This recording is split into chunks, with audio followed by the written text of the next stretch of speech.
नमस्कार दोस्तों। आज ना हम इंग्लिश ग्रामर के उस टॉपिक की बात करेंगे जिससे अक्सर सब थोड़ा घबराते हैं। हाँ, मैं टेंसेस की ही बात कर रहा हूँ। लेकिन चिंता मत कीजिए, आज हम मिलकर इस पूरी उलझन को सुलझाने वाले हैं और इसे एकदम आसान बना देंगे। अरे हाँ, बिल्कुल लगते हैं, है ना? प्रेजेंट, पास्ट, फ्यूचर और फिर उनके अंदर भी सिंपल, कंटिन्यूअस, परफेक्ट। बाप रे, सच में ये सब सुन के ही कई बार सिर चकरा जाता है। पर जानते हैं क्या? ये कंफ्यूजन बहुत ही नॉर्मल है, सबके साथ होता है। तो जैसा कि मैंने कहा, घबराने की तो कोई बात ही नहीं है। क्यों? क्योंकि इस सफर में हमारा साथ देने के लिए एक बहुत ही प्यारा दोस्त भी आ गया है। ये देखिए, ये कछुआ हमें सिखाएगा कि कैसे धीरे धीरे लेकिन एकदम पक्के तरीके से सब कुछ समझा जा सकता है। तो चलिए, अब सीधे मुद्दे पर आते हैं। देखिए, टेंस को ना मुश्किल नियमों का कोई जाल मत समझिए। अरे ये तो बस समय का खेल है, एक बहुत ही मजेदार खेल जिसे आज हम खेलना सीखेंगे। तो सबसे पहला और सबसे जरूरी सवाल, आखिर ये टेंस है क्या भला? देखिए, बहुत ही आसान भाषा में टेंस का मतलब है समय। ये वर्ब यानी कि क्रिया का वो रूप है जो हमें बस इतना बताता है कि कोई भी काम कब हुआ, क्या वो हो चुका है, हो रहा है या फिर होने वाला है। बस इतनी सी बात है। और ये जो समय है ना, इसे हम मोटे तौर पर 3 हिस्सों में बांटते हैं जो हम सब जानते हैं। पहला, प्रेजेंट यानी हमारा आज, जो अभी चल रहा है। दूसरा, पास्ट यानी हमारा बीता हुआ कल, जो गुजर गया। और तीसरा, फ्यूचर यानी हमारा आने वाला कल, जो अभी आएगा। तो चलिए अपने इस सफर की शुरुआत करते हैं आज से। सबसे पहले समझते हैं प्रेजेंट टेंस को। देखते हैं कि जब हमें अभी के बारे में बात करनी हो तो कैसे करते हैं।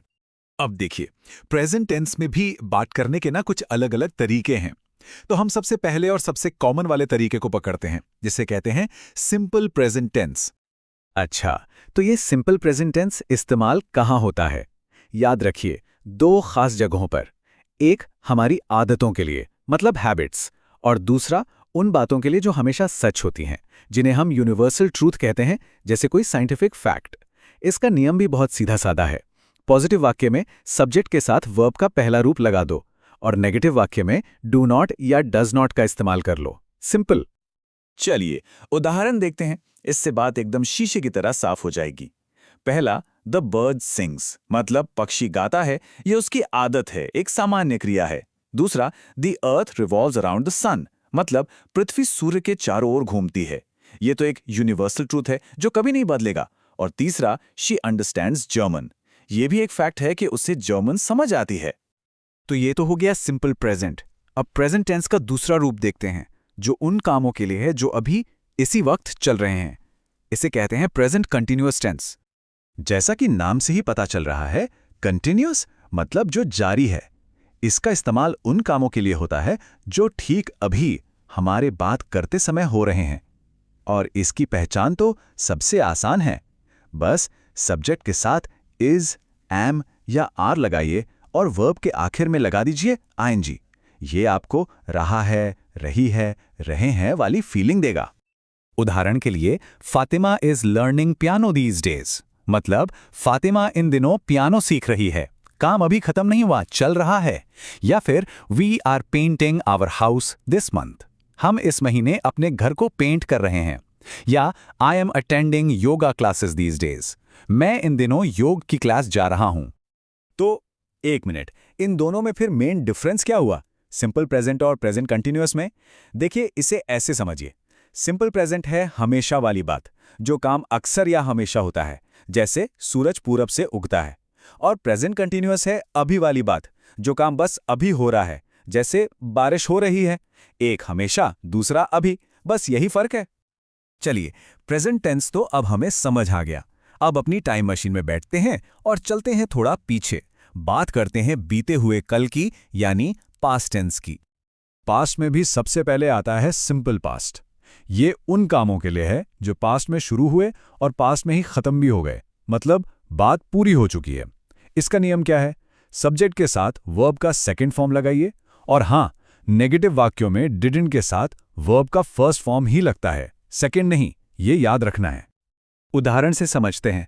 The monkey jumped over the wall, बंदर दीवार पर से कूद गया, काम हो गया, खत्म। The bird did not sing inside the cage, पक्षी ने पिंजरे में नहीं गाया। और my mother went to the market yesterday, मेरी माँ कल बाजार गई थी। ये सारे काम पास्ट में हो चुके हैं। अब आते हैं पास्ट कॉन्टिन्यूअस पर। जैसा नाम है वैसा ही काम है।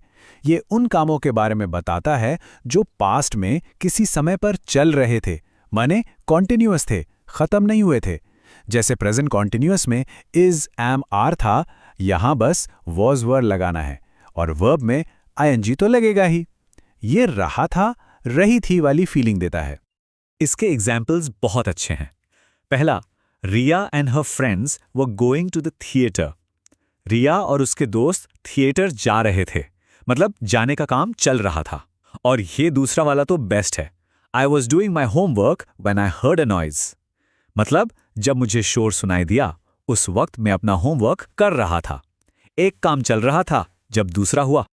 ठीक है, तो प्रेजेंट हो गया, पास्ट हो गया। अब टाइम मशीन में बैठकर लगाते हैं भविष्य की छलांग। चलिए देखते हैं कि आने वाले कल यानी फ्यूचर टेंस के बारे में कैसे बात की जाती है। सबसे पहले सिंपल फ्यूचर टेंस। ये शायद सबसे आसान है। ये भविष्य में होने वाले कामों को बताता है। इसमें कुछ नहीं करना, बस सब्जेक्ट के साथ विल लगाइए और वर्ब का फर्स्ट फॉर्म।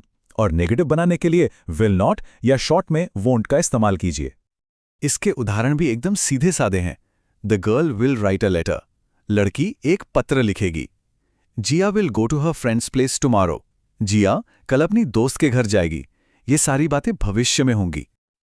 और अब हमारा आखिरी टेंस, फ्यूचर कंटिन्यूअस। ये थोड़ा सोचने वाला है। ये बताता है कि भविष्य में किसी खास समय पर कोई काम चल रहा होगा। इसका नियम है, सब्जेक्ट के साथ लगाइए विल बी और वर्ब में आईएनजी, मतलब कोई काम हो रहा होगा। वाह, तो हमने तीनों टाइम जोन्स, प्रेजेंट, पास्ट और फ्यूचर, और उनके सिंपल और कंटिन्यूअस रूपों को समझ लिया है। अब चलिए इन सबको एक साथ एक ही फ्रेम में रखकर देखते हैं, ताकि पूरी की पूरी तस्वीर एकदम साथ हो जाए। और ये रही हमारी मास्टर चीट शीट। ये सब कुछ एक जगह याद रखने का सबसे बढ़िया तरीका है। ध्यान से देखिए, सिंपल टेंस हमेशा एक पॉइंट ऑफ टाइम की बात करता है, कोई फैक्ट, कोई काम जो खत्म हो गया या कोई काम जो होगा। जबकि कंटिन्यूअस टेंस एक ड्यूरेशन, एक अवधि की बात करता है, मतलब जो काम चल रहा है, चल रहा था या चल रहा होगा। ये टेबल सच में सारे कंफ्यूजन को दूर कर देगी। तो दोस्तों, ये था टेंसेस का एक आसान सा सफर। उम्मीद है अब ये उतना डरावना नहीं लग रहा होगा। अब जाते जाते मेरे मन में एक सवाल आ रहा है। सोचिए, अगर किसी को अपने आज के दिन की कहानी सुनानी हो, सुबह से लेकर अब तक की, तो वो सबसे ज्यादा कौन सा टेंस इस्तेमाल करेगा? जरूर सोचिएगा, क्योंकि टेंसेस सिर्फ ग्रामर के रूल्स नहीं है, ये अपनी कहानी बताने का एक खूबसूरत तरीका है।